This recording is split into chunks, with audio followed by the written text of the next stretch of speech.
Doutor Finanças, o seu especialista em bem-estar financeiro. Vá a doutorfinanças.pt e melhore a sua vida. Olá a todos, este é o podcast Isso Corre Bem. O que é isto do Isso Corre Bem? Isto é um espaço que nós queremos ouvir histórias que nos inspirem, histórias que nos façam acreditar de que vale a pena arriscar. Este é um espaço do Eco que quer trazer líderes, gestores, não líderes, histórias de sucesso e de insucesso, mas sobretudo histórias que nos façam continuar a acreditar que vale a pena. No final do dia, isso corre bem. Grandes inovações têm tudo para correr mal, mas e se correm bem? E se criarmos um carro que reimagina a condução 100% elétrica? E se conseguirmos uma autonomia até 536 km e uma extraordinária potência com tração às 4 rodas e Force? E se marcar um test drive para experimentar o emocionante Nissan Ariya? Tem tudo para correr bem. Nissan Defy Ordinary.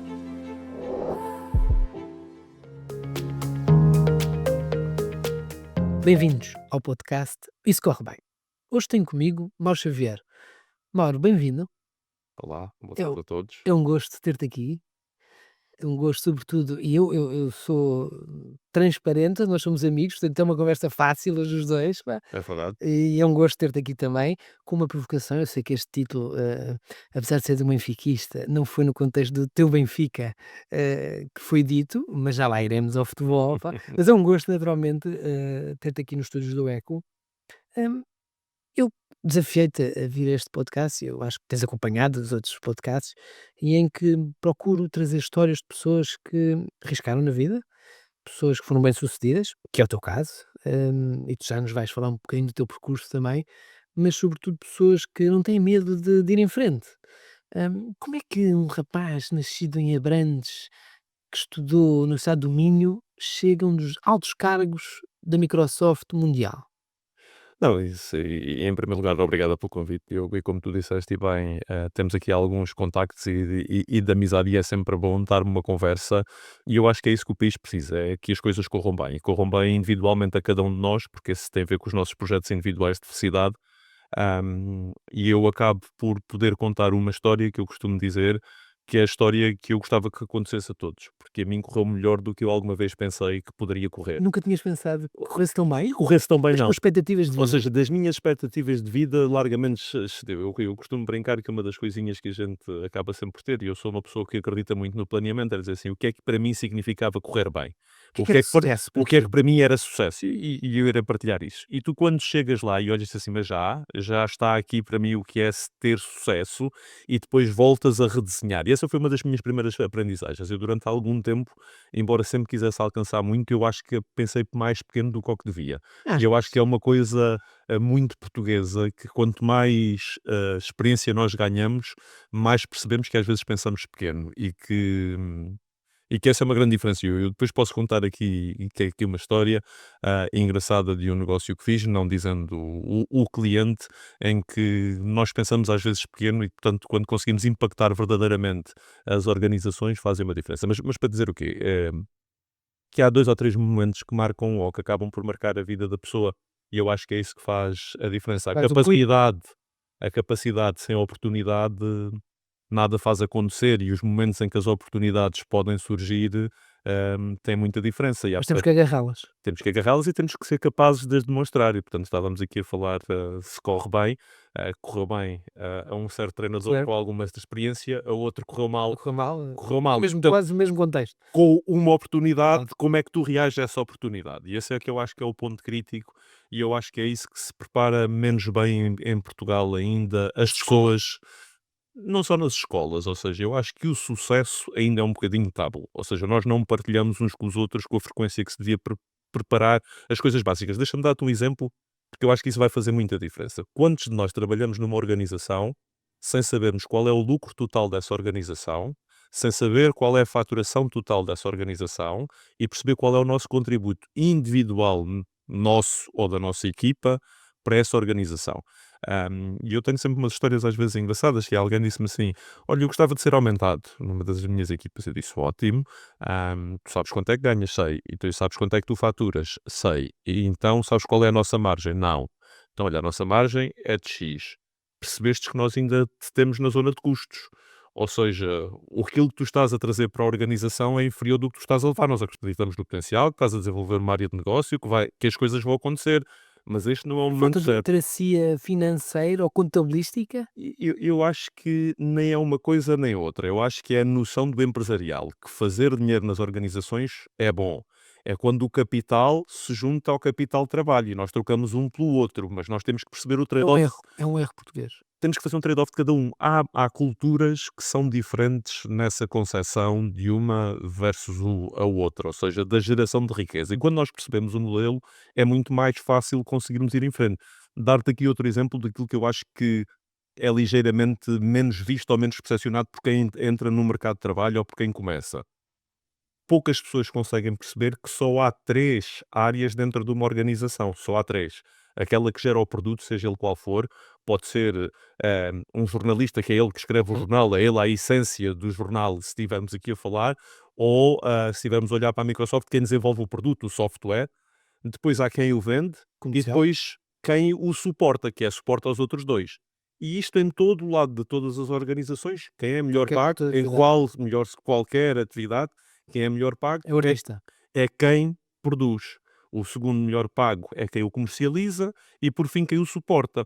E, portanto, se nós, quando estamos a escolher as nossas carreiras, não o percebemos, e ter uma carreira em finanças não significa que serás no suporte, porque se estiver a trabalhar numa organização de contabilidade, é É o tal artista. é o produto. Produto. E, portanto, tem a ver como nós olhamos para aquilo que queremos fazer sucesso e qual é a barra da nossa ambição, onde queremos estar. E essa é a vantagem ao contrário, que é, por um lado, temos alguns bloqueios de mentalidade que não nos levam a desenvolver, por outro, quando os ultrapassamos, somos tão bons ou melhores do que qualquer outro. Isso também vemos Sim, isso ao longo da vida. corre bem. Tu tens portugueses nos melhores sítios do mundo quando eles conseguem dar esse clique que são tão bons como os outros. E há momentos em que tu tens que perceber que és tão bom como os outros Mas nesse ponto. eu voltava ao que tu me Sim. dizias no início a tua sensação de que pensaste às vezes mais curto ou menos Ou aquilo que eu achava que era ao longe, não era ao quando é longe. que tu sentiste isso? Deixa-me dizer, a ambição quando tu olhas para uma organização e tu dizes vamos crescer 10%, e há outro colega teu noutra parte do mundo com as mesmas condições de partida está a fazer um plano para 50 e tu pensas daqui crescer dois És mais dígitos. pessimista. Não, olhas para a tua ambição, olhas para o teu mercado e dizes está a crescer a 2% ou a 3%, se eu crescer 10% ou bater o meu mercado 3 vezes, estou-me a contentar demasiado pequeno, independentemente do mercado dele estar a crescer a 10, ele está a fazer um plano para crescer a 50, que é 5 vezes o mercado dele. Sim. E, portanto, ele depois vou ficar a 7 ou 8, nem sempre tudo corre bem, a gente tem a realidade, há coisas que nós imaginamos que não controlado. correm, que não controlamos, e ele vai ficar em 40, eu fiquei em 7 e, portanto, os mercados começam a descolar e as atividades começam aí a sair. E depois nós não temos muito a visão de uma lógica sustentável, ou seja, eu sou muito fã de um crescimento sustentável. Não é o que é que eu vou fazer este mês, este trimestre, este ano, é o que é que vamos fazer de Tal forma a que- concorrer sustentavelmente. A tal necessidade que tu tens de planeamento. Eu acho que não se consegue juntar capacidade de execução, porque eu digo sempre, as coisas dependem de 3 fatores. Um é uma estratégia, é onde é que vamos querer chegar. E depois a outra é como é que lá vamos chegar. E portanto, se nós não soubermos como é que vamos chegar, fica um sonho. Se nós só nos focarmos onde é que, na execução, não sabemos para onde é que vamos e, portanto, podemos chegar a algum lado por sorte. Portanto, a combinação das duas, para mim, faz a diferença. Portanto, é conseguir ver longe e conseguir executar. E depois tens o terceiro fator, que é aquilo que faz a diferença, que são as pessoas que tu pões dentro do autocarro. É quem é que vai contigo Com a tua equipa. no projeto. E quem é que são as pessoas que acreditam na visão e que tens capacidade de fazer executar. Porque eu já vi ótimos planos muito mal executados ou com as pessoas erradas e que não vão a lado nenhum. E portanto o somatório dessas São os componentes são que três. fazem os sucessos. Há pouco dizias que os portugueses, e falavas de um tema que tenho falado aqui muito com muitos convidados, e eu acho que tu és uma das pessoas, não só pelo que viveste, por onde andaste e onde andas, e hoje vives em Madrid, Madrid. portanto Mudei-me tens. para Madrid há 3 anos, pela primeira vez larguei Lisboa, quero Largaste. fazer o máximo da carreira a regressar ao fim de semana, ainda regresso aos fins de semana. Agora a tua Sempre base é posso, Madrid. mas a minha base é Madrid. Portanto, estás em contato com muitas nacionalidades, muitas culturas, outras culturas, e dizes que há pouco o português precisa desse tal clique para ter sucesso. Ah, Tu falas-me de planeamento, falas-me de um mundo que não é muito português. Não, porque a nossa economia, se nós olharmos para o tecido económico português, tem uma base muito forte de pequenas e médias empresas. E essas pequenas e médias empresas estão feitas com um dono único e não um acionista. E, portanto, tens uma lógica muito piramidal, em que tens uma parte que, por muito que sejam visionários, no fim do dia estás alavancado àquela visão individual daquela pessoa. E Falta gestão de não, eu até acho topo? que falta capital e vontade. E por isso é que eu estou aqui a dizer que é o mundo que eles pensam conquistar. Eu vejo isto muito em Madrid. Alguém que abre uma PME em Madrid está a pensar como é que vai ser dominante na América Latina e na Europa como o primeiro business plan. Nós aqui pensamos do Porto a Guimarães. Como é Questão que de vamos escala. ganhar?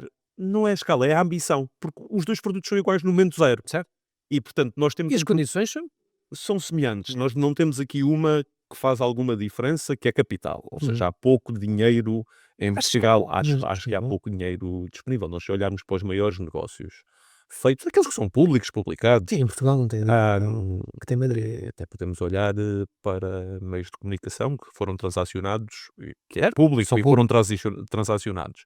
Transacionaram-se por valores de moradias de jogadores de futebol em locais não muito exóticos. Ou seja, hoje aquilo que nós olhamos para a compra de uma grande organização é curto do ponto de vista de capital e, portanto, logo aí vai Mas ser mas não há escassez de capital para uma ideia. Não, mas se tu tiveres, eu costumo sempre fazer esta analogia. Se nós olharmos para a média do índice bolsista americano, que está a gerar a 10% ao ano, em média, dos últimos 100 anos, Menos, certo. e 90% das PMEs portuguesas não geram 10%, obrigada a gestão dedicada e a risco, significa que o capital não tem interesse é para os nossos projetos. Porque para haver interesse do capital entrar em qualquer projeto, o business plan tem que ser sustentável, a dar mais de 15 a Sustentável. 16% Claro. acima disso. E é esse que é o mindset que eu olho, que é as pessoas depois, como não têm acesso ao capital porque não tiveram essa ambição, fazem uma ambição menor com o capital que conseguem recolher de famílias, amigos e de alguma dívida própria e mantêm um conjunto de empresas que eu lhe chamo semi-fantasmas. O que é o semi-fantasma? É o sustentabilidade própria do agregado, que é ótimo, porque é tu consegues sustentar a À ti, tua volta, mas se retirares um daqueles elementos treme tudo. já não existe. Ou seja, eu costumo sempre dizer, se tu tiveres dono do imóvel, que tens uma loja, se tivesses que pagar renda, aquilo já não era sustentável. Certo.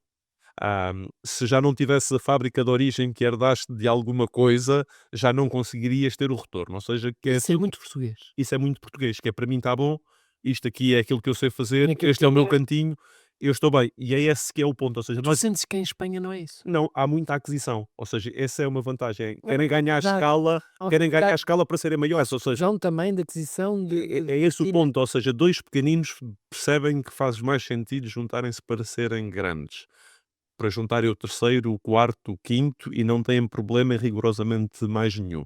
Nós gostamos um bocadinho mais de temos aqui, epá, eu prefiro ser o primeiro de Isso é uma questão Abrantes. de gestão de egos, Não é de visão, é de tradição, é de cultura. Nós sempre, independentemente de termos 500 anos de muitos aventureiros e de estar habituados a partir, nós partimos e temos uma classe imigrante quando chegamos ao fim de não conseguir sustentar a nossa família. Essa é a ambição de quem parte, é quando já não conseguimos fazer nada e quando precisamos já ajudar estamos os mal. nossos. E não uma ambição de gerar riqueza ou de gerar valor. São Risco, poucos tal risco, né? de ambicionar um projeto diferente. E nós temos poucas histórias de sucesso de alguém que parte daqui para o mundo. E nós, as poucas que fomos tendo, fomos vendendo a outros e não continuando a conquistar em Portugal. Isso é uma realidade que acaba por afetar as expectativas. Tu partiste daqui para o mundo, Olha, em busca desse tal sucesso. eu digo-te isso, porque ser português também é fazer parte da palavra saudade. E tu tens sempre aquela coisa que é o que é que te faz feliz e qual é que é a partir do ponto onde tu estás disponível para fazer mais coisas em troca de mais dinheiro. E houve sempre várias coisas que nunca quis fazer em troca de mais dinheiro. Ou seja, aquele conceito de poderes despender algum tempo de qualidade com a tua família, com os teus amigos, de poder ver o meu clube de futebol, nunca me deram a ambição de querer ir para Seattle. Ou seja, se tu quiseres olhar para uma carreira internacional, fui convidado várias vezes, não é isso que está a questão, mas se tu olhares para uma carreira normal numa multinacional, tu fazes primeiro o país, depois fazes a região e depois vais para a sede. Estes são os três passos normais de uma carreira internacional. E eu nunca tive nem a vontade nem a ambição de querer ir para a sede, porque a Ficaste sede só só na na real. região. Porque a sede faz sempre uma distância, estamos a falar do Pacífico, estamos a falar de Seattle, da outra costa, Não estamos a vais falar de para menos 8 horas, já não tens a urgência que eu de Madrid.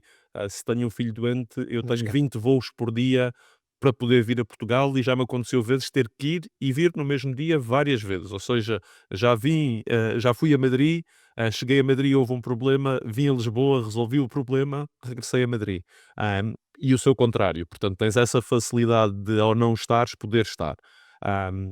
Mas essa tem a ver com essa tal limitação, ou seja, todos os meus outros colegas achavam o passo normal de sair, de viver em 7 ou 8 países e eu nunca tive essa ambição. E acabei de a passar para os meus filhos. Ou seja, sempre digo aos meus filhos que acho que é de Portugal para o resto que se vai e não de querer ir para fora e tinha condições de os pôr a estudar fora e desses pontos, mas todos nós enraizamos uma parte cultural que queremos passar e, portanto, eu acredito que Portugal tem todas as condições e que deve ser daqui para o mundo. E tem todas as coisas. Há pouco dizias o tal clique e volta ao tal clique. Achas que o nosso ensino em Portugal prepara bem os nossos jovens para vencerem num mercado competitivo que é a Europa, os Estados Unidos, Madrid? Eu acho que qualquer pessoa de uma universidade de topo hoje em Portugal que compara com qualquer universidade em qualquer parte do mundo. Portanto, a resposta é sim. A questão é das percentagens daqueles que conseguem fazer essa comparação ou que têm a possibilidade de fazer essa comparação. Ahm, e, portanto, desse ponto de vista, diria que o nosso 1% compara com 1% de qualquer país. No mundo. Na minha opinião, até pelo contrário, nós podemos ver. Tivemos o ex-presidente da União Europeia, temos o presidente da ONU, sempre que um português temos o Conselho Europeu, temos o melhor jogador do mundo de futebol, sempre que algum português mete na ambição que quer, Consegue. normalmente consegue. Não é Ou se não consegue, luta sempre por estar entre os melhores. Ah, e eu acho que essa é uma ambição muito boa e é isso que me move e foi isso que aprendi, foi quando estás junto dos melhores, nada é diferente entre tu e os outros e, portanto, só depende daquilo que tu consegues ver. É que os outros ainda não viram e a coragem de arriscar e o sol para dizer rascanço português. Porque enquanto eles estão a fazer... Sentiste isso? Claro que sentes, porque enquanto estás a fazer um plano que para cá pode parecer uma coisa muito diferente, é um plano 10 vezes mais ágil do que um alemão ou com um suíço.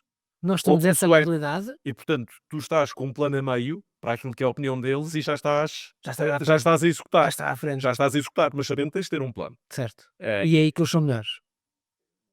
sim, ou seja, só passares tempo a fazer os planos de TGVs e não fazeres o TGV, vão casar A história portuguesa. ou do aeroporto, portanto não tem a ver só com fazer o plano. Por isso é que eu digo sempre, isto é sempre sobre os três elementos do sucesso. Tens que saber para onde é que queres vir e, portanto, se vais dizer que vais fazer uma linha do comboio, é bom que faças um comboio e que faças andar o comboio. Não é só sobre o plano, portanto, isto não é um concurso de geração económica, não é sobre os melhores planos, é quem gera mais valor na economia. No final do dia tem que ser isso. Tem que gerar maior valor na economia. E depois, olhando para a economia, há bocado estávamos a falar daquelas noções básicas, são estes três conceitos sempre que eu uso a cada momento. É, ok, em que parte da organização tu estás a produzir e como é que tu te classificas na produção? És o gênio, és o único que tens a patente, é aquilo que é o diferenciador, ou estás a contribuir para outra coisa qualquer? És o melhor na parte comercial ou és o melhor na parte do suporte? Tens que ambicionar ser o melhor naquilo que tu estejas a fazer. Qual é o modelo de negócio da tua organização e depois perceber onde é que tu te enquadras. E o onde é que tu te enquadras é um conceito muito tradicional da economia globalizada, que é se gosto mais ou menos, que é, tu tens que olhar e dizeres, ok, eu sou o gorila no meu nicho, sou dominante numa determinada área que é pequena, mas que tem uma margem elevada e eu tenho aquele área de nicho, Não há? ou consigo ser aquele que é dominante à escala global com uma margem menor. Ou então não tenho espaço no mercado. Os ingleses gostam de brincar, eu gosto de evitar as expressões inglesas, mas esta é impossível de fugir, que é get big, get niche ou get out. Certo. Não há outro modelo. E quando tu analisas uma organização, tu só tens que perceber onde é que ela está. E muitos portugueses a gente percebe que está no vai sair. Ou seja, nem é dominante no nicho, nem é com uma escala global. E só estes dois é que funcionam a médio prazo na lógica de inovação, na lógica de poder produzirmos rentabilidades superiores àquilo que é a média de pôr o dinheiro da concorrência de uma bolsa de nada. Ou seja, um investidor que tem capital parado só o retira de lá se houver um lucro médio superior Naturalmente. esperado desse lado.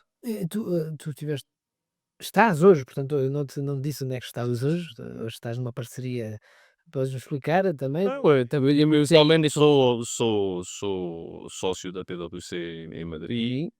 tenho a responsabilidade de desenvolver o negócio da PwC, na área de consultoria com a Microsoft, portanto saí da Microsoft ao fim de 18 anos para ir abrir a prática Yeah, essa parceria também. essa parceria e portanto continuo a trabalhar quase diariamente com a Com a Microsoft, tua equipa, antiga e agora enquanto parceiro, certo. e voltar às minhas origens, que é eu comecei na consultoria, comecei na Accenture, Acho que e mais uma vez na lógica de tu és o produto e, portanto, depois de estar a fazer, vieste ajudar a comercializar o produto de outros, porque eu não era engenheiro, não era eu que criava o produto, ajudava a gerar valor e ecossistemas e parceiros sustentáveis de crescimento. agora vieste para o produto. Voltei à origem, que é aquilo que eu gosto, que é como é que tu podes ajudar com o teu talento a criar valor para uma organização individual em que o produto és tu. Tu estiveste na Accenture 3 anos no início da tua carreira. Achas que esse foi fundamental, esse passo, para ganhares ali uma escola para Para a mim foi, vida? para mim foi, porque foi lá que me ensinaram a trabalhar, ou seja, porque nós temos, eu lembro-me de uma expressão interessante que me disseram, nós estamos só à procura de capacidade intelectual, nós aqui explicamos como é que fazemos. Quanto mais fresquinhos vocês estiverem, Já. melhor. Sem A vírus. gente está à procura de ajudar a fazer. E quando tu comparas essas metodologias, são muito engraçadas, porque depois sais de um ritmo muito acelerado, tens líderes que tu vês e que aprendes, e quanto mais exposto tu estás a essas aprendizagens, melhor são. E depois tenho uma experiência pública logo de seguida. Sim, foste. Eu lembro-me que fiz um plano para os meus primeiros 3 meses que não consegui executar ao fim de 3 anos. E eu era a mesma pessoa que estava a executar do outro lado as coisas que eu achei que iria fazer em 3 meses. E o contexto muda tudo. E há uma. E esse eu recomendo para quem gosta destas coisas e tem paciência para nos ouvir nos podcasts, vai ter de certeza paciência para ouvir, ou para ir ao YouTube e procurar um vídeo que tem 7 minutos que se chama The Smell of the Place. E é um vídeo bastante antigo de uma intervenção de um professor do INSEAD em Davos que diz uma coisa simplesmente: eu, quando estou em Fontainebleau, no INSEAD, sou a pessoa mais produtiva do mundo. Quando estou na Índia, com um grau de umidade de 80%, quando estou na minha terra natal, onde não há saneamento básico, eu sou a mesma pessoa, mas a minha produtividade não é a mesma. E ele faz um conjunto de publicações e de livros muito interessantes que têm a ver com o Smell of the Place, que ele diz que é a cultura. Quando tu entras num hall de uma organização, pela primeira vez, quando tu entras num espaço, E inspiras. tu sentes alguma coisa imediatamente. Que pode ser positivo, pode ser negativo, pode surpreender, pode estar alinhado com a tua expectativa, pode ser extremamente diferente. Mas isso é o teu primeiro choque com a cultura. E a cultura é fundamental para fazer acontecer alguma coisa. Formar a pessoa. Para formar e depois para tu poderes, como eu costumo dizer, florescer. Porque na cultura errada, ou seja, uma semente no deserto não floresce Não, da não é mesma forma do que num momento, num campo fértil. E por isso é que muita gente fala em meritocracia, mas a meritocracia tem muitos desvios de Achas que de onde as existe sementes são colocadas. democracia? Eu acho que se as condições forem iguais para todos, do ponto de vista académico, pode ter um valor, mas aquilo que nós vemos na realidade é que as Condições condições de nunca são iguais para todos. Onde nasceste, onde vives, onde estudaste, onde... A tua primeira oportunidade, a tua segunda oportunidade, se apanhas um bom manager, se apanhas um mau manager, se estás numa boa Olha, isso organização, ia atrás, até um professor pode-te uma influenciar pessoa pode positivamente, influenciar, ou seja, positivo ou negativo, não é? e portanto essas condições nunca são iguais, e portanto se o campo não está nivelado, Nem os filhos são iguais. nem os filhos são iguais, porque o teu ponto na vida também é Já diferente. tinha lá um filho ou não tinha, um irmão. Exatamente, o teu momento na carreira, a tua fase, a tua disposição nunca é igual. E, portanto, se o campo de origem não é igual, não podemos falar de resultados iguais, ou seja, nós estamos em laboratório. E por isso é que eu digo que, sim, devemos permitir que haja um elevador social. Eu acho que tem que existir um elevador Que é um social. elevador social. Acho que está variado. Acho que temos que ambicionar ter um elevador social. O problema é que todos olhamos para um elevador diferente e queremos vários elevadores e depois nunca vemos a nossa perspectiva entre nós próprios. E uma das coisas que para mim foi mais chocante, e há uma definição que eu gosto muito, que é do Carlos Lobo, que ele diz que ricos são todos os que ganham mais do que nós. E pobres são todos os que têm menos do que nós, porque se num questionário do INE ninguém se classifica na cruz se é pobre ou se é rico. Certo. Independentemente de tu teres a evidência matemática à frente que estás no 0,1% do rendimento, olhas, mas eu conheço tanta gente que tem tantas coisas que eu não tenho, e essa ambição. Eu lembro-me de uma conversa muito engraçada do Bill Gates com o Warren Buffett, em que o Gates dizia: Não, tu podes fazer coisas que eu não posso. Tu podes oferecer estes 100 bi que eu não posso oferecer estes 100 bi. Portanto, eu preciso de ti para poder tentar resolver o problema da saúde que eu estou a tentar resolver na minha fundação. Portanto, tem sempre a ver com a questão de perspectiva do que é que tu queres. E esse é um problema que é importante quando falamos de meritocracia, que é onde é que tu comparas os vários pontos de partida e os vários pontos de chegada e o que é suficiente para cada um. E aí é fundamental o tal elevador social, tu dizias que está variado, em Portugal ou fora? Eu acho que está variado na Europa e está a variar em cada vez mais sítios do mundo. Eu acho que o século XX, embora estejamos no século XXI, estamos a chegar ao fim daquilo que foi a economia que nós conhecemos do século XX. Baseado num determinado modelo, Que com umas esgotou. determinadas. Ou que Não está a sei que esgotar? se esgotou, tem que se reinventar. Ou seja, as clivagens que nós vemos entre o 1 bilhão que vive no mundo desenvolvido e os 7 bilhões que não vivem no mundo É um desenvolvido choque brutal, não é? é um choque brutal em quem temos mais de quase 3 bilhões de pessoas que vive com menos de 3 dólares por dia. E quando nós comparamos as diferentes realidades para a nossa realidade, lá está o conceito de pobreza ou de riqueza, Azar. é muito É, subjetivo. de facto. E portanto, se o estamos a comparar e se olhamos e dizemos assim, ok, 80% dos portugueses, os agregados recebem menos de 20 mil euros, é um choque. Certo. Porque se eu fizer este critério na Noruega, 80% dos noruegueses recebem mais de 70 mil euros. E portanto, isso isto lá é que é muito bom. Ah, Certo, essa a certo. condição. Mas depois Sim, nós costumamos olhar, saber como dizias, com o nosso olhar, não é? Com a nossa e essa sensação, é a com o nosso perspectiva. E por isso é que contexto. eu digo que o elevador social tem que permitir que todos vão aumentando a sua riqueza. E o PIB português, infelizmente, nos Não, últimos 20 não anos, cresce para isso. por cada 10 que cresce, a seguir tem uma crise que limpa esses 10 e, portanto, temos seguido ciclos económicos em que o crescimento real é pequeno. O que faz que não gere riqueza para distribuir para todos e vivemos de fundos europeus há muito tempo. Há muito tempo. E ainda bem que falas dos fundos europeus. Há pouco ias para um tema que eu gostava de te ouvir. Tu foste presidente do IPJ, Uhum. eh, Não, fui vice-presidente. vice-presidente do IPJ, saindo da Accenture para o setor público. Uhum. Foi um choque ou não?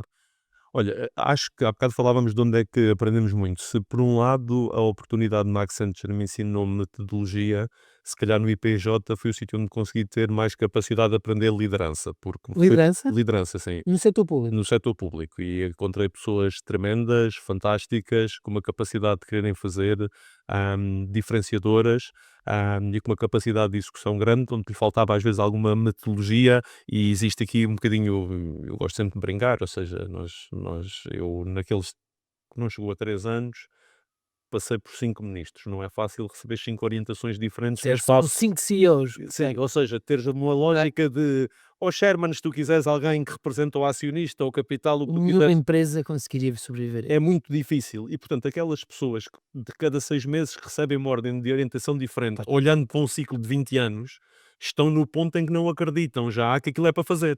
Mais um, não é?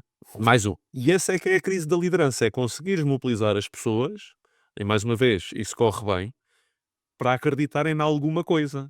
E nem sempre se consegue fazer que as pessoas Responsabilidade é acreditam brutal. alguma coisa. E foi aí onde eu pela primeira vez tive essa noção verdadeira que não estava a ver com o mérito do que eu estava a dizer, as pessoas estavam cansadas e não acreditavam. E eu aí, Que olhavam para ti e diziam: "Olha, olha lá olha, para mais mais, um, olha mais este é o não sei quantos já aqui apareceu, olha, obrigadinho, vamos ver quanto tempo é que ele aguenta. certo." E eu a partir daí, e eu gosto sempre dos tais quadros mentais fáceis de perceber e olhar, passei a olhar e dizer assim, ok, as pessoas onde é que elas estão? E pus a componente no eixo de estão com vontade de fazer, ou seja, ou estão ou não estão, qual é o problema? E depois têm, vamos assim dizer, os instrumentos, a capacidade para executar o que é pedido. E portanto, qual é a parte boa? Se tu tens vontade e não tens o instrumento, é fácil, a gente ensina. Tá. A gente consegue formar. Os quadros ideais têm vontade E tem e têm a capacidade, sabem o que é que estão a fazer. uma equipa é tão mais competitiva quanto o seu elemento mais fraco dessa equipa. Portanto, ela é tão forte como o elemento mais fraco. Portanto, se todos estiverem neste quadrante com vontade e com a capacidade máxima da sua componente técnica, não funciona. É perfeito. É aquelas equipas que nós nunca nos vamos sempre lembrar para a história. Certo. É aqueles momentos em que dizemos, pá, estava tudo perfeito, eles sabiam onde é que estavam, cada um tem a confiança máxima um no outro, sabe qual é a tarefa, Então, cada um faz esse. E depois tens do outro lado, há o outro que é a escolha óbvia, é nem tem capacidade, nem vontade. Esses não fazem sentido na organização e há que não haver problema. como é que nós lidamos, Mário, nós ouvimos esta conversa, ouvimos esta conversa N vezes temos funcionários públicos a mais ou funcionários públicos a menos, ou funcionários públicos mais ou menos motivados ou mais ou menos capazes, mas temos hoje um regime laboral que não nos permite mexer neste tema. Eu não vou comentar essa parte do a mais ou a menos, porque acho que tem a ver com aquilo que eles têm que fazer. Aquilo que eu acho que não podem estar é nos projetos das equipas, mas isso é válido no público e no privado. Infelizmente encontra-se pessoas sem capacidade e sem vontade em todos os Então, sítios. E portanto não queria pôr isto na lógica pública porque encontrei pessoas fantásticas no que é esse setor público. estigma de pôr o público contra o privado. Não, e por isso é que eu digo, não acho de maneira nenhuma que aí seja. Mas esses, em limite, tu já vais ter o custo, tens que os retirar da equação, tens que assumir. Ou os resolves, e portanto é uma questão de operação, Que em Portugal, no público, não se resolve. ou os resolves, é possível resolver, é preciso ter coragem. Portanto, eu para dizer que já fiz reorganizações, eu sei que sim, é possível, independentemente do impacto nas vidas das pessoas, e não é uma coisa agradável e é uma coisa penosa, mas também nas organizações privadas, também fazê-lo também não é agradável, também numa reestruturação grande numa organização, embora seja necessária, tem impactos em muitas pessoas e em muita gente, e portanto são momentos em que te obrigam Mas realmente a nesses momentos, pensar. e esses momentos é um momento importante que eu queria ouvir. Achas que o insucesso ainda é mal visto? Não, eu acho é que se fala. Sucesso, não é? Acho que se fala pouco de insucesso, e há insucesso por performance individual, há insucesso por performance de equipa e há insucesso por, ou seja, por uma disrupção num setor. Isso para mim não é necessariamente um insucesso, tem a ver com não conseguirmos antecipar algumas coisas e, portanto, é normal. E eu acho que a gente tem que dar as oportunidades dos recomeços e do resto, e, portanto, eu isso não o vejo como um insucesso, ou seja, se tu tens que fazer uma reestruturação e tu dizes assim, mas estas pessoas são boas, está bem, mas a reestrutura já está decidida. Tu tens que a executar. E permite salvar ou tentar salvar. Ou não, ou tens que reestruturar e tens que o fazer na mesma. Portanto, tem a ver com o básico, que é o que é que tu estás a tentar pôr. Eu acho que o erro vai quando tu começas a querer dizer que as pessoas com quem tu trabalhas são a tua família. Isso é que cria a percepção errada, porque nós vemos muitas das vezes, quando queremos construir grupos de trabalho, nós queremos dizer nós somos uma família. Não, não somos uma família. Nós queremos ser os mais produtivos. Isso é um erro de gestão. Acho que é um erro tremendo, porque depois confundimos os papéis. Um pai nunca deixa o filho ir embora. Claro. E esse é o problema que nós confundimos. É, Então, uma se parte o meu, emocional se o meu responsável diz que eu sou um filho para ele, que é como família, eu não reajo bem, Claro. porque eu nunca deixaria um filho meu de fora. Sim. E portanto, não, eu quero a equipa mais competitiva, com um objetivo: desenvolverem-se eles próprios e aprenderem coisas novas e atingirmos o lucro. Claro. Todos juntos. Termos sucesso, ganharmos em conjunto. Fala-se pouco de lucro, não é? Fala-se, porque assim que se fala de lucro, temos aí um coro de pessoas que acham que o lucro deve ser distribuído por todos e não para quem o gera. Mas não achas que é um ataque ao lucro? E à Acho, riqueza? acho que Fala-se pouco de riqueza também. a última palavra dos nossos Lusíadas fala sempre em inveja e, portanto, nós gostamos sempre de dizer que o mérito dos outros nunca é, e, portanto, o pior indicador que podemos ter é foi gerado e imediatamente diz, não foi totalmente limpo. Aquilo, é ali uma... Porque isso é muito.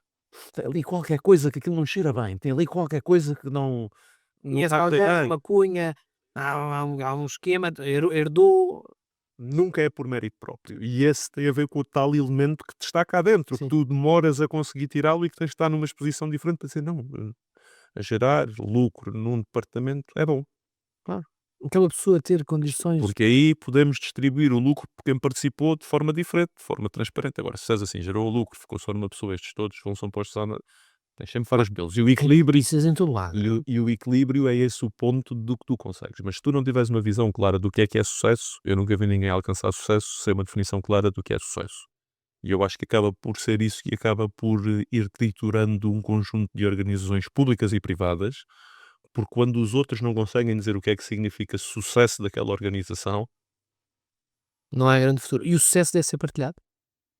O sucesso é de todos os que colaboram com ele, ou seja, tu podes ter o sucesso da organização e contribuir para todos os que estão à tua volta, porque o círculo virtuoso positivo é esse. Enquanto mais riqueza tu gerais, mais confortável estás e tudo corre melhor. E o contrário é o pior. E, portanto, os modelos estão conhecidos. Não são perfeitos, mas não há melhores. Não há melhores que este. Há pouco falavas-me de talento e juntando ao sucesso e ao talento, e é uma das coisas que eu tenho procurado também perguntar aqui aos meus convidados, que é, e sobretudo nestas novas gerações, também já tens apanhado, enfim, estas novas fornadas que estão a sair, achas que estas novas gerações estão à procura de sucesso, dinheiro? O que é que procuram realmente? E como é que tu, n- não é reter talento, mas como é que tu atrais e mantens talento Essa é uma hoje em das dia? guerras mundiais de toda a gente. É como é que tu atrás e retens o melhor talento. E se o objetivo das pessoas não é executar uma função, é executar uma experiência, tens um desalinhamento entre a expectativa de quem te tem o capital e de quem está a fazer. Ou seja, se tu disseres assim, eu espero que esta função atinja o seu pico ao fim de 3 anos, e se a expectativa da pessoa é fazer esta função 6 meses, Tens. tu tens Está aqui uma completamente alinhado. coisa desalinhada entre os 2 e, portanto, eu acho que não há muitas das vezes é a transparência, que é dizer na entrevista, no processo, eu estou à espera que esta pessoa se desenvolva aqui a fazer isto em 3 anos. Qual é a sua expectativa? E tu percebes imediatamente. Notas logo. E percebes imediatamente. E, portanto, desse ponto de vista, acho que é esse é que é o alinhamento que se tem que fazer das expectativas certas. Porque o principal, A priori. a priori, que a posteriori custa sempre mais. E Muitas vezes dificilmente correr tão bem, porque depois a seguir a pessoa está a par de mais tempo à procura do próximo passo e do próximo emprego. começa a formar do uma que pessoa, ou mesmo a própria organização começa a formar a pessoa, a que posta na pessoa e depois a pessoa. E é legítimo isso, porque se calhar tinhas que a reter de outra forma. Agora, a questão é que se tu já sabes à partida que a função A, que tu esperas que ela a desempenhe, não é aquela que ela espera vir a desempenhar, e só está a achar que é para outra coisa qualquer, e eu gosto sempre das analogias de futebol, tu não podes estar a formar um guarda-redes que acha que vai ser extremo esquerdo. É. E, portanto, isso lhe vais dizer Ah, assim, eu não tu só vais ser titular se em caso de lesão ou em caso de má performance. Portanto, tu estás a ser contratado para guarda-redes suplente e ele dizer-te ao fim de 3 treinos, se eu não jogar vou-me embora. Isto não te vai criar bom ambiente na equipa, porque o somatório das equipas é preciso tudo, o plano A, o plano B, o plano C, e todos têm que estar ok, Estar pelo menos alinhado com a saber todos estratégia. qual era a ideia. Portanto, se tu não a comunicares, ninguém a vai dizer por ti. É isso que é outra coisa que eu olho também muitas das vezes, que é toda a gente na pirâmide de hierarquia espera que alguém decida por eles. Ou seja, toda a gente olha para cima e diz assim: não, ainda não me disseram. Achas? Sentes Sinto isso muitas vezes, ou seja, cada vez eles mais. desculpam-se ou Não me desculpam, se estão à espera. Não, eu não gosto de chamar a inércia, mas a falta de decisão eu costumava de brincar muitas das vezes, que eu digo sempre nas algumas organizações, os dois trabalhadores perfeitos é o alguém e o ninguém. De quem é que tem a culpa do que aconteceu? Ninguém. ninguém. Quem é que vai fazer isto? Olha, Alguém. quero Alguém vai fazer. não eu, vejo alguém. Alguém, não sei, isso não é comigo. Certo. E depois há o processo de estarmos a olhar para uma coisa e não tomar uma decisão. Cada pessoa, na sua função, sabe melhor do que a pessoa que está acima, a pessoa que está 2 vezes acima e a pessoa que está 3 vezes acima na organização, o que é a decisão mais certa. O que é que tu preferes? Uma não decisão, uma decisão má? Prefiro sempre uma má decisão a uma não decisão. Com a diferença que se decidires mais vezes mal do que decidires bem, não é Algo. capacidade, porque lá está os objetivos. É eu costumo dizer, se tu não decidires 7 em cada 10 ou 8 em cada 10 bem, não consegues absorver uma ou duas erradas. Certo. Se for 5 em cada 10, epá, já estás, tapas e depois o buraco. É a economia portuguesa. Uma vez acertas no sítio e noutra tapas o buraco. Então não saímos do mesmo sítio. Portanto, tens que gerar, tem que haver um aumento de valor económico. É curioso, eu estava-te a ouvir e Sim. muitas das coisas que tu dizes partilho naturalmente da tua opinião.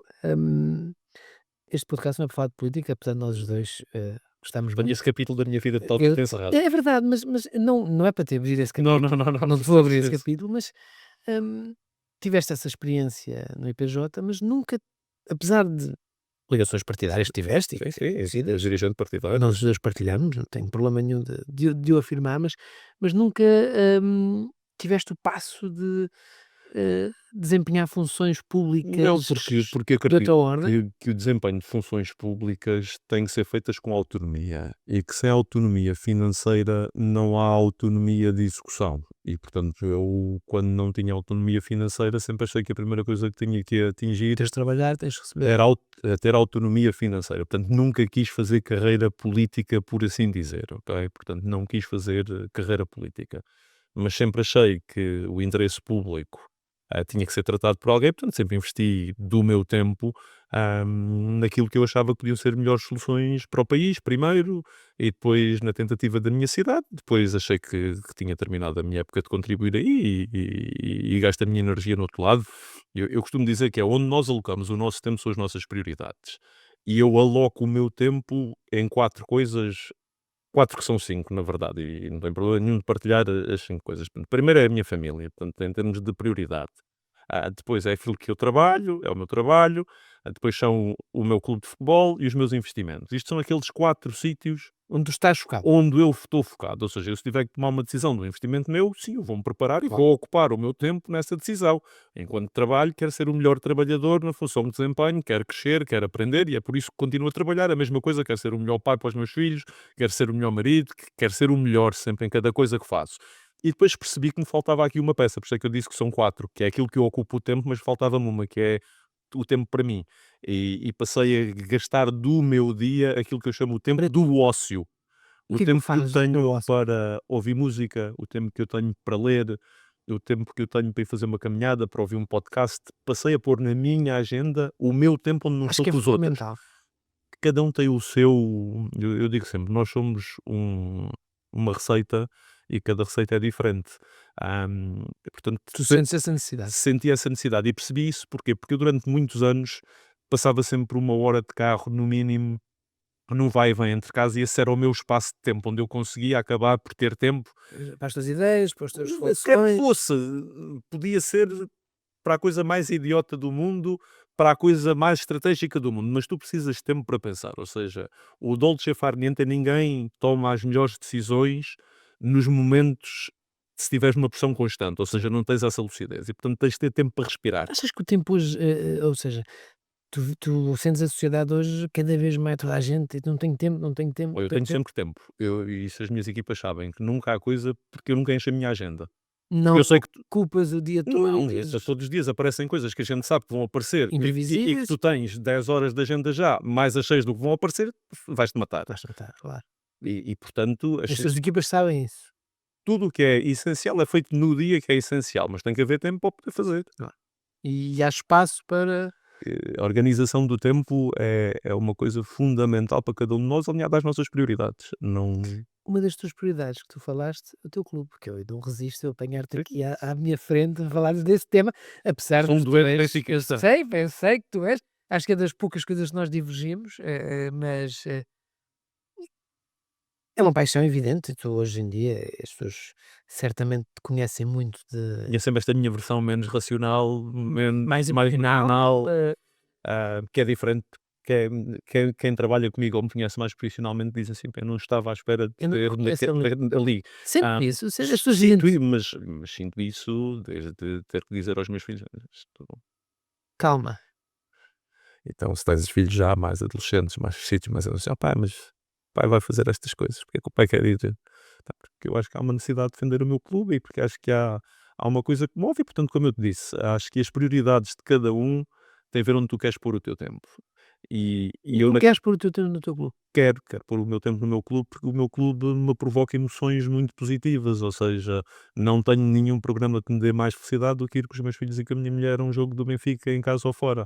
É onde me sinto bem, é uma coisa que eu Boa. anseio, que E este espero mal para ver. racional dos skills de gestão que me falou aqui até aqui, onde é que entra na emoção que é o seu clube? Entra em todas as vertentes, ou seja, nós não somos benfiquistas ou de qualquer clube, como eu costumo dizer, só ao fim de semana, ou seja, quem sente as organizações tem que as sentir em tudo, e também não é segredo porque já falei sobre isso. Em breve irei lançar um livro Sim, exatamente. daquilo que eu acho que seja o futuro do Benfica próximo, aquilo Já que eu te acho pedi? que Ainda não, ou seja, esse fica para outro podcast. Claro. Se tu não me levares a mal, Não levo. está quase. Ou seja, Estás a escrever sobre. não, já está terminado, está neste momento em pré-produção. Está a terminar a parte gráfica, Que é o teu pensamento. que é o meu pensamento daquilo que eu acho que pode ser um projeto para o Benfica, independentemente de uma direção. Ou seja, acho que no futebol e na indústria do futebol, se quiseres olhar a minha lógica de consultor, de alguém que conhece o mundo, que viveu, que aprendeu, que pôde estudar, que pôde ver, dizer assim: em Portugal, quantas indústrias podem ser número 5 ou 6 na Europa? Temos 2, 3, e o futebol é uma delas. Porque é que não vamos crescer e desenvolver esta indústria? E, portanto, começo por aí, que é como é que podemos aumentar a indústria do futebol para todos, dos direitos televisivos, da reformulação da competição, de maior transparência, profissionalização da arbitragem. Portanto, tenho um capítulo inteiro para discutirmos aquilo que é o futuro do Sem futebol, dogmas. sem dogmas e sem Olha, palpite, ou seja, uma lógica. Eu, sportinguista, posso ir ler e Eu espero que tu, podes sportinguista, encontrar lá pontos que acho que a indústria do concordo. futebol tem que obrigatoriamente defender o jogador português, defender a atração de talento, defender bilhetes mais baratos, garantir que nós podemos ter uns estádios mais seguros, que podem ter mais capacidade. É a indústria do futebol português. E, portanto, acho que esse é o ponto de partida, que é: tu nunca vives sozinho, nunca competes sozinho, Os outros têm que ser bons, não é? tu Ah, queres um para além- um campeonato mais competitivo. Claro. Tu queres Sim, ficar aos melhores. Tu queres ser o melhor numa época muito competitiva, ou seja, nada te dá mais prazer do que o falhanço do Bryan Ruiz. É Certo. o momento em que sabes que os dois podiam fazer mais de 90 pontos e que é decidido naquele momento Num que é pormenor. histórico, que é aquele que te liberta o máximo de emoção, porque numa indústria do entretenimento liberta-te a máxima emoção. Ganhas sempre, os outros não. Sendo o Benfica, eu não me importava nada, ou seja, eu gosto É que mais da sim. hegemonia do que a não hegemonia, mas prefiro ganhar com adversários à altura do que perder de outra forma, ok? Portanto, é sempre melhor um jogo disputado que é ganho 4-3, ou se quiseres de boas memórias um 6-3 ou um 3-6. Não, eu já sei tão bom, não? Não, eu só estou a dizer, Tudo bem. também é um ano de boa memória para os benfiquistas, mas isso é outra história, mas só para dizer que acho sempre melhor com mais emoção do que menos emoção. E é isso que tenho feito, é acompanhado a vida do meu clube, daquilo que me dá emoções e, portanto, aloco o meu tempo a isso. E eu partindo do pressuposto, e não levarás a mal a minha provocação, tu és aqui à minha frente, partindo do pressuposto de uma pessoa que respira, como se percebe, Benfica, escreve e pensa sobre a indústria e sobre o clube, hum, com os skills de gestão, um passo natural será ser um dia candidato ao Benfica? Olha, acho que duas coisas, ou seja, para mim o Benfica é paixão, não é pau, e portanto está para mim totalmente fora de parte ser algum tipo de remuneração do Benfica ou aliado a alguma Um coisa pouco do na linha da Benfica. política que também tinhas de Ou seja, a não vais remuneração não depender. pode, ou seja, isto não é um eixo, não pode ser um eixo que tenha ligação à remuneração. Eu acho que muitas das pessoas às vezes cometem esse erro porque baralham. Profissão com vocação. Sim, e depois querem-se atribuir os salários da profissão sem terem a experiência. E vou falar em abstrato porque não tem a ver no concreto.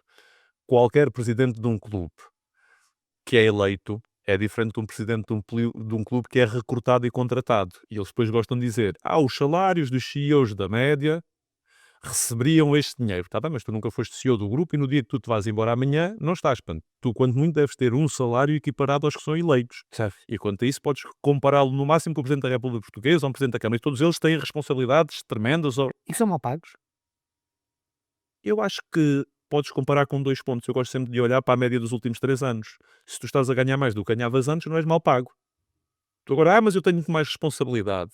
Está bem, mas o bem ou o mal pago. Mas achas que é aí, por exemplo, que, e desculpa, já lá voltamos ao tema, mas esse é um tema que eu acho que é importante também. Achas que o facto de ser, porque não trabalhamos com essa média, os valores hoje dos políticos é um entrave de certas pessoas virem para a política? Eles estão alinhados com a média do país, ou seja, se nós olharmos, um político ou um deputado hoje automaticamente se coloca nos 10% mais dos portugueses. Essa é a nossa pirâmide, portanto, o ordenado de um deputado está entre os 10 que mais ganham. A questão é, deve estar nos 5 que mais ganham? No 1% que mais ganha? Essa é a decisão que nós temos que ter, porque para a nossa pirâmide está. Agora, se nós dissermos assim, comparando com o CEO daquela empresa, ganha 30 vezes menos. Está bem? Vai para CEO daquela empresa. Certo? Mostra. segue esse caminho, Segue faz, aí, vai. e quando tu entenderes que estás em condições de abdicar desse salário, desfruta dessa posição que seja isso que queiras fazer pelo teu país. Porque Portanto, não dizemos contas assim, como justificação o salário. não, porque nós queremos dizer que existe um mérito direto, ou seja, tu não tens presidentes da Câmara que são pagos por aquilo que resolve ao município. São pagos pelo número de municípios que têm, quer sejam muito bons ou sejam muito maus. Portanto, não se pode equiparar ao mercado. Claro. Tem que ser equiparado só ao número de horas que passam e que despendem do tempo que lá estão e que previamente são informados antes de irem Já qual sabem, é. já sabem o que vão. E, portanto, desse ponto de vista, eu não acho problema nenhum. E, portanto, o que eu esperava era que houvessem mais jovens no início de carreira, onde seria mais vantajoso poderem dar esse passo e saltarem nas suas carreiras, a assumirem o desafio de o fazerem. E não o fazem. E não o fazem. Portanto, depois temos aqueles que são mais profissionalizados e acaba por ser uma profissão e tu sais da tua carreira em que vais ocupando os vários degraus e foi esse o modelo que se converteu e eu não tenho nenhuma emoção sobre ele, nem bom nem mau. É um modelo É o que que se é. converteu. Agora, não consigo dizer é que são mal pagos em abstrato. Certo. Isso não, porque as regras são claras e são óbvias para todos. E, portanto, acho que não. Acho que o país, na globalidade, gera pouco valor económico. E os políticos fazem parte desse ecossistema, não é só as empresas, portanto, as leis que fazem, ou o número de regras que põem, as obrigações que criam. E, portanto, temos que estar todos no mesmo barco. E, portanto, eu acho que a média dos políticos estar nos 10% mais do país, Não te choca. não acho que seja uma banda fora do Fora do comum comum. para dizer desse ponto de vista. Mas há pouco estavas-me a falar sobre a necessidade de um presidente do Benfica ir ou não ir para ganhar o seu salário lá, mas ias continuar sobre esse tema. Não, eu estava a dizer que a mim mais importante de quem é que são as pessoas que executam, a mim preocupa mais o que é que se executa e qual é a estratégia que se executa e como é que se Presidente. executa. Há a transformação do planeamento em realidade, não é o planeamento pelo planeamento, é Certo. garantir que as coisas mudam e acontecem. Deixa-me dar-te aqui 2 ou 3 brincadeiras só para a gente perceber. Eu olho para o Benfica e digo assim, ok, o Benfica no início de 2000 faturava 50 milhões da sua operação, passado 10 anos faturava 100, passado 10 anos faturava quase 200. Ou seja, está a crescer a 7% ao ano, dobra a cada 10 anos. Pergunta, como é que nós vamos chegar, o Benfica, o Sporting, o Porto, quem quer que seja, Daqui a 10. de 200 para 400? Alguém está a pensar neste assunto? Portanto, são essas as reflexões que eu tento Tu dizer queres como é fazer. que vamos ter e, portanto, teremos tempo de discutir cada uma delas. É como é que vamos acrescentar valor aqui. Como é que vamos pensar para além disto? Os modelos de negócio atual estão esgotados? Não estão esgotados? Dizemos assim, então se estas são as 4 principais receitas e nós não temos a ambição de as crescer, quais é que são as novas que vamos criar? E depois podemos olhar e compararmos com os outros, quer dizer assim, ok, o Manchester City é o segundo clube que mais fatura no mundo. A economia inglesa é 13 vezes superior à portuguesa. O Manchester City é só 4 vezes e meia maior que o Benfica na operação. Se calhar não estamos mal. Ok? Se calhar não estamos mal. Podemos querer fazer melhor, mas se calhar não é mau nessa proporção. Olhando para o contexto, Olhando para o contexto. Mas depois tu olhas e dizes assim, Espanha ao lado é 5 vezes maior. O Real Madrid está a chegar à 6ª vez maior. Está a crescer a 10%. Nós estamos a crescer a 7%. Ele cada ano acrescenta um ponto de crescimento. Portanto, todos os anos vamos aumentando o fosso. Podemos fazer melhor ou não. Tem sempre a ver com a perspectiva de onde é que tu queres estar. E se tu queres sempre comparar com os maiores e com os melhores, tens que ir reduzindo cada vez mais esse fosso e pelo menos tens que crescer mais rápido. tens que olhar para os outros, para o que os outros fazem. Tens, porque numa economia global tens esses vasos comunicantes, que é uma das coisas engraçadas, porque às vezes a gente gosta de discutir estas coisas, para quem gostar mais disto. Eu fui ver a média do número de horas que qualquer canal pago de televisão médio gasta. E a média semanal, que não quer dizer que todos nós a usemos, eu se calhar uso um bocadinho mais, são 8 horas.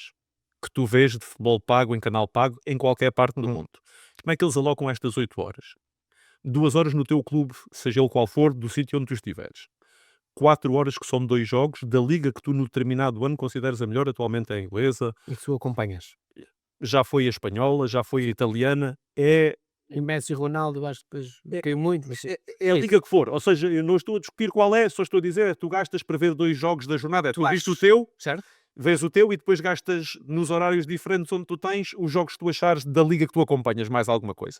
E depois gastas um jogo que é aquilo que tu achas que é o mais importante do fim de semana. Ontem pode ter sido o jogo do Milão com o Inter, Sim. por causa do Sérgio Conceição, pode ser um jogo do Mourinho, pode ser um jogo do Ronaldo, pode ser um jogo do teu rival, pode Sim. ser o que tu quiseres, ok? Mas se tu olhares que as pessoas só gastam este spam de atenção, perguntassem como é que tu vais vender a Liga Portuguesa ao mundo neste spam de atenção. Pois, onde é que fica? Onde é Ou que... seja, se estes outros 3 blocos estão completamente tapados, nós não vamos ter a melhor liga, Certo? nós não vamos ter a melhor liga. Para alguns turcos hoje, ou para alguns suecos, podes ter o jogo que te interessa. Sim, mas Mas, não é? mas por isso é que eu digo, é muito importante conhecer os dados, para encontrar os novos modelos, para encontrar a lógica. E a única coisa que eu aprendi na minha carreira toda é que há sempre solução para todos os problemas. E foi esse desafio que tentei passá-lo a papel, que foi muito mais difícil do que o que eu achei que seria. Ou seja, quando iniciei a coisa, achei que... Folha em branco, achaste... Não, disse bem, isto vai demorar X horas, eu consigo fazer isto neste tempo, tenho mais ou menos algumas Demorou mais um coisas bocadinho. lidas.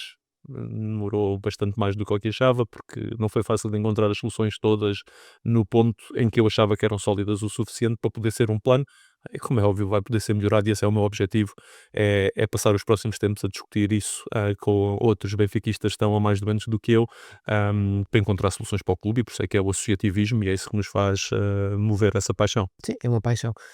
Disseste uma expressão agora de há sempre soluções para todos. A expressão foi esta, sempre soluções para todos os problemas. Achas que há mesmo sempre para qualquer problema? Acho sinceramente que há soluções. Acho que nem sempre são fáceis, mas acho que há soluções para os E problemas. se tu hoje te encontrasses com o Mauro Xavier de há uns anos atrás, o que é que lhe dizias? Se calhar passava-lhe algumas coisas de mais ambição para ser mais rápido. Ou seja, nós podemos sempre crescer mais rápido, e vi agora há pouco tempo o Cristiano Ronaldo dizer que o filho dele já era mais alto, mais capaz, melhor do que ele hoje, mas que não tinha um fator que era fome. E eu tinha muita fome. Eu queria muito. E portanto tem a ver em quanto é que tu consegues manter esse equilíbrio. Esse para mim é o meu desafio neste momento, é como é que passas fome aos teus filhos. Lá está, a meritocracia de não passamos todos do mesmo Pois não. sítio. Se tens frio em casa, tens mais fome do que quando não tens frio em casa. Se não tens A sempre... produtividade da Índia O sítio onde tu te mexes é diferente. faz toda a diferença. É muito diferente. E esse é que eu acho que é o dilema de cada um, é como é que tu pões as organizações com fome a querer. E esse é o tal elemento cultural que é muito importante e que está dependente da liderança. E Isso, a fome é fundamental para correr bem? eu acho que se tu não souberes onde queres chegar e teres essa ambição de lá querer chegar e ganhar de forma repetitiva e consistente, vamos ver o Guardiola agora, não é fácil ganhar Sempre. estas Manter. primeiras ligas todas que ele ganhou com uma equipa rodada quase imbatível, e de repente acontece alguma coisa, e é como é que tu te consegues levantar. E aí E esse é que são os vários momentos da fome, porque ele não tem fome nenhuma, ele já ganhou as ligas todas, já ganhou o que tinha para ganhar. então, uma organização sofre, as organizações sofrem disso. E isso é que são os pontos de liderança, e para que todas as pessoas que dizem que a liderança não tem impacto e que todas as coisas fazem, acho que temos agora um caso de estudo recente no futebol muito bem, em que um líder faz ou não faz a diferença de onde aponta. E muitas das vezes os cordeiros, quando liderados por um lobo, conseguem chegar a muito sítio, e o contrário também é válido. Às vezes um bando de lobos, quando liderado por um cordeiro, não tem a mesma agressividade e o mesmo sentido, e portanto as organizações são pessoas. E a cultura vem sempre do exemplo, e daquilo que se quer ver, e do que se quer resolver, e da agenda que se põe, e como se faz, e o que é sempre a definição de sucesso. E quando a organização sabe o que é o sucesso, estás pronto para tentar atingir o sucesso. Quando as pessoas têm diferentes opiniões do que é o sucesso, ainda não estás pronto, que é o trabalho que o Ruben Amorim hoje está a desenvolver no Manchester, que é garantir que todos estão a ver uma coisa. Pode não conseguir, e no fim do dia alguém diz: "Olha, eu quero, obrigada pelo teu modelo", Mas não funciona aqui, não resultou neste neste modelo. contexto. Mauro, o nosso tempo voou. Obrigado, sobretudo pelo foco com que nos deixas aqui. Eu acho que foi um testemunho não só do teu perfil, do teu percurso de vida, que eu acho que é importante ser ouvido por mais gente. Há pouco dizias muito, eu fiz este podcast sobretudo para as pessoas que dizem: "Não, para mim, alguém tem alguma cunha melhor, alguém tem uma herança, alguém tem sempre alguma justificação do outro." Eu acho que tocaste os pontos fundamentais. Portanto, obrigado pelo depende de ti. testemunho. Exatamente. Obrigado, Diogo. Obrigado, eu. Doutor Finanças, o seu especialista em bem-estar financeiro. Vá a doutorfinanças.pt e melhore a sua vida. Espaço para ideias empreendedoras? Temos. Espaço para a família? Temos. Espaço para a sofisticação? Temos. O Nissan X-Trail dá-lhe o espaço necessário para tornar as suas aventuras em família muito mais emocionantes. A partir daí, tudo o resto só pode correr bem. Nissan, The Fire Ordinary.